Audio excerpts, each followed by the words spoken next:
ఈరోజు ఓపీడీలో ఒక 68 year old gentlemen వచ్చారు. He was working for telephone company. ఒక 6, 7, 8 ఇయర్స్ నుంచి రైట్ మోకాలు నొప్పితో సఫర్ అవుతున్నారు. వాళ్ళొచ్చి నాకు ఒక సింపుల్ డౌట్ అడిగారు. సార్, రోబోటిక్ నీ రీప్లేస్‌మెంట్ అని చెప్తున్నారు సార్. దాని నుంచి ఏదైనా సైడ్ ఎఫెక్ట్స్ ఉన్నాయా? దాని నుంచి ఏమైనా రిస్క్స్ ఎక్కువ ఉన్నాయా? అని సింపుల్‌గా ఒక క్వెషన్ అడిగారు. నేను రోబోటిక్ అసిస్టెడ్ నీ రీప్లేస్‌మెంట్ అనేది రోబోతో సహాయంగా మనం చేస్తాం.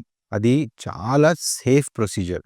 Robo is almost 100% in control of the surgeon. మన సర్జన్ ఏం చెప్తాం, మనం ఏం ప్లాన్ చేస్తాం, మనం ఇంత బోన్ కట్ చేయాలి, 1 బోన్ కట్ చేయాలి, 1 డిగ్రీలో కట్ చేయాలంటే అదే ఆ రోబో ఎగ్జిక్యూట్ చేస్తది.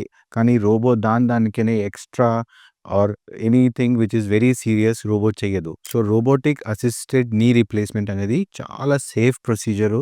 Compared to conventional surgery it is going to give very good results. Especially in short term రిజల్ట్స్‌లో, ఇమ్మీడియేట్ మొబిలైజేషన్స్‌లో చాలా హెల్ప్ అవుతది. ఆపరేషన్ తర్వాత పెయిన్ తక్కువ ఉంటది. కన్వెన్షనల్ సర్జరీ కంపేర్ చేస్తే రోబోటిక్ సర్జరీ ఎక్స్‌ట్రా రిస్క్ అలాంటిది ఏమీ లేదు. Thank you.